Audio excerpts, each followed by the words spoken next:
आज के समय में हर इंसान की जिंदगी में इतनी उलझनें हैं, इतनी परेशानियां हैं कि बहुत ही मुश्किल है कि इंसान चिंता करने से बच पाए। बहुत ही कम लोग होंगे ऐसे जिन्हें कोई चिंता नहीं होगी, जो अपनी जिंदगी बिल्कुल चिंता से मुक्त होकर जीते होंगे।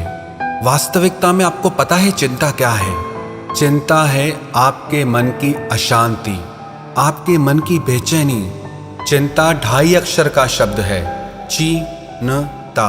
च शब्द का अर्थ है चैन चुराने वाली, न शब्द का अर्थ है नकारात्मक सोच देने वाली, और त शब्द का अर्थ है तबाही मचाने वाली, आपके मन में और आपकी जिंदगी में।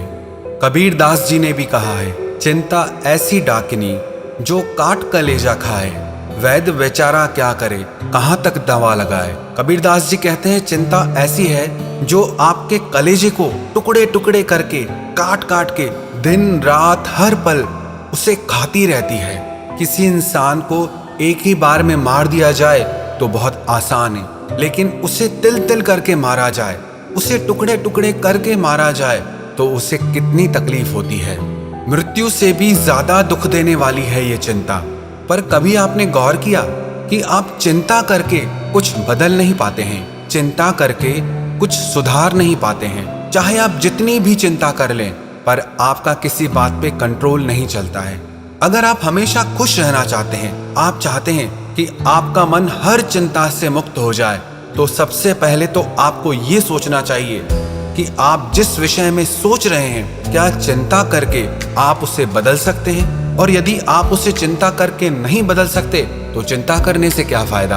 अगर आप इसीलिए चिंता करते हैं कि आपके साथ कुछ बुरा हो गया, आपको उसका सदमा लगा और उससे आप चिंता में चले गए, लेकिन जो कुछ आपकी जिंदगी में हो गया, क्या आप उसे बदल सकते हैं? क्या आपका उस पर अब कंट्रोल है? आपका उस पर बिल्कुल भी कंट्रोल नहीं है। तो क्या फायदा चिंता करके? आप ना अपने बीते हुए कल को बदल सकते हैं और ना ही अपने आने वाले कल को बदल सकते हैं। तो चिंता करके आप क्या प्राप्त कर लेंगे?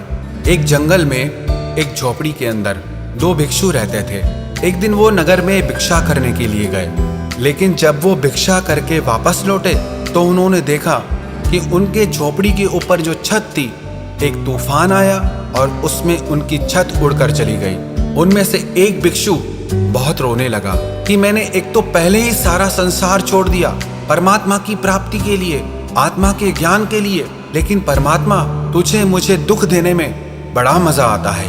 एक छोटी सी झोपड़ी वो भी तुझसे सहन नहीं हुई, उसकी भी छत तूने तूफान में उड़ा ली। लेकिन दूसरा भिक्षु जब उसी बिना छत वाली झोपड़ी के अंदर सो रहा था तो उसने देखा कि रात में चांद तारे कितने सुंदर लग रहे हैं। वो मन ही मन परमात्मा को धन्यवाद देने लगा कि रात इतनी सुंदर होती है, मैंने कभी सोचा भी नहीं था। अच्छा हुआ परमात्मा कि तूने हमारी झोपड़ी की छत उड़ा ली, वरना कभी हमें पता ही नहीं चलता कि रात को सोते समय चांद तारों को देखना कितना अच्छा लगता है। अगर मुझे पता होता कि बिना छत के इतनी अच्छी नींद आती है और इतना अच्छा नजारा देखने को मिलता है, तो मैं पहले ही छत को हटा देता। अब परिस्थिति दोनों के लिए सेम है, एक जैसी है, लेकिन मन स्थिति दोनों की अलग है। परिस्थिति चाहे कैसी भी हो, लेकिन उसमें आपको खुश रहना है या दुखी रहना है, ये सब कुछ सिर्फ आप पर निर्भर करता है। परिस्थितियां हमें चिंता नहीं देती, हम उन परिस्थितियों को कैसे लेते हैं उससे हमें चिंता होती है। कुछ लोग ऐसे होते हैं, कहीं से कोई बुरी खबर सुन लेते हैं, कोई ऐसी बात सुन लेते हैं, तो उससे उनको चिंता होने लगती है कि कुछ गलत ना हो जाए। किसी दूसरे के घर में चोरी हुई तो मेरे घर में ना चोरी हो जाए, किसी और के साथ गलत हुआ तो मेरे साथ ना गलत हो जाए, किसी और के घर में छापा लगा तो मेरे घर में ना छापा लग जाए। पता है, कई बार सोच सोच के ही आप उस नेगेटिविटी को अपने घर ले आते हैं। आपके घर में होती नहीं है, लेकिन सोच सोच के जो बात ना भी होने वाली हो ना, वो एक दिन सच में हो जाती है, क्योंकि आपने उसे सोच सोच के इतना आकर्षित किया कि वो आपकी जिंदगी में आ जाती है।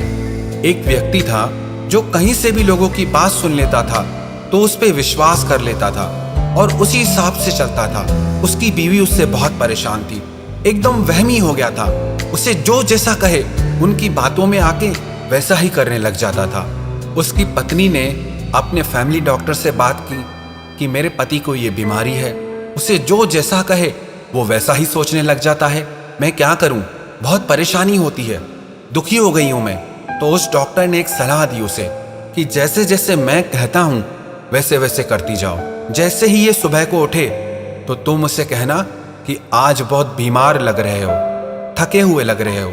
और यही बात नौकर को भी कहनी है, यही बात जो तुम्हारा वॉचमैन है उसे भी कहनी है, जो तुम्हारा ड्राइवर है उसे भी कहनी है। जब वो ऑफिस पहुंचे अपने, तो वहां के लोग भी उसे वही बात कहें। तो उसकी पत्नी ने कहा ठीक है।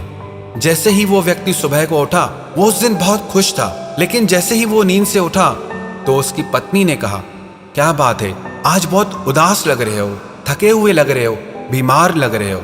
उसके पति ने सोचा मैं तो बहुत खुश हूं, लेकिन मेरी पत्नी ऐसा क्यों कह रही है कि मैं बीमार लग रहा हूं। फिर उसने आईने में शक्ल देखी तो मन में सोचने लगा कि हाँ, मुझे भी थोड़ी मेरी तबीयत ठीक नहीं लग रही। जैसे ही वो नहा धो के तैयार होके आया तो नौकरों ने भी यही बात कही कि मालिक, आज आप बीमार लग रहे हो, क्या बात हो गई है। जब वही बात नौकरों ने भी कही तो उसका विश्वास पक्का होने लगा। उसने कहा हाँ, मुझे भी थोड़ा थोड़ा लग रहा है कि मेरी तबीयत ठीक नहीं है।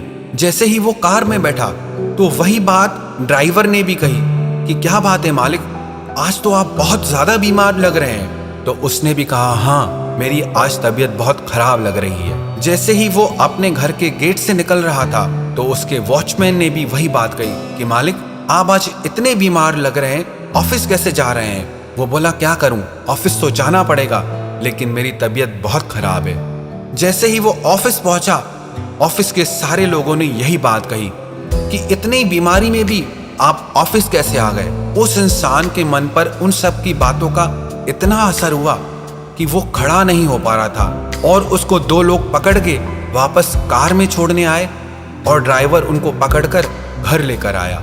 शाम को उनका फैमिली डॉक्टर घर आया। उसने उनकी तबीयत चेक की और उनसे कहने लगा आपको कोई बीमारी नहीं है। वो व्यक्ति कहने लगा कि नहीं, मैं बहुत बीमार हूं, मुझ में खड़ा रहने की भी ताकत नहीं है। फिर उस डॉक्टर ने उन सारे लोगों को बुलाया, सबको इकट्ठा किया और वो सारी हकीकत उस व्यक्ति के सामने रखी। जब उसने ये सारी बातें सुनी तो वो बहुत हैरान हो गया कि इन सब लोगों ने जो झूठ मेरे मन में डाला, मैंने उसे सच मान लिया। जो बातें मैं सुनता रहता हूँ उन्हें सच मान लेता हूँ और उसकी वजह से मैं हमेशा चिंता करता रहता हूँ और उसकी वजह से मैं हमेशा डरता रहता हूँ। और पता है ये कहानी किसकी है? ये कहानी हमारी है। हम भी बेवजह डरते हैं, हम भी बेवजह चिंता करते हैं। कुछ सुन लेते हैं तो डर जाते हैं, कुछ देख लेते हैं तो चिंता में पड़ जाते हैं। हमारा डर, हमारी चिंता सच नहीं है। अगर हम इतनी सी बात को समझ जाएं कि जिस बात के बारे में हम चिंता कर रहे हैं, इतना ज्यादा सोच रहे हैं, वो सच नहीं है, ना ही वो सच होने वाला है। जो हुआ ही नहीं है उसको सोच सोच के क्यों चिंता करना, और जो गुजर चुका है अब उसकी भी क्या चिंता करना।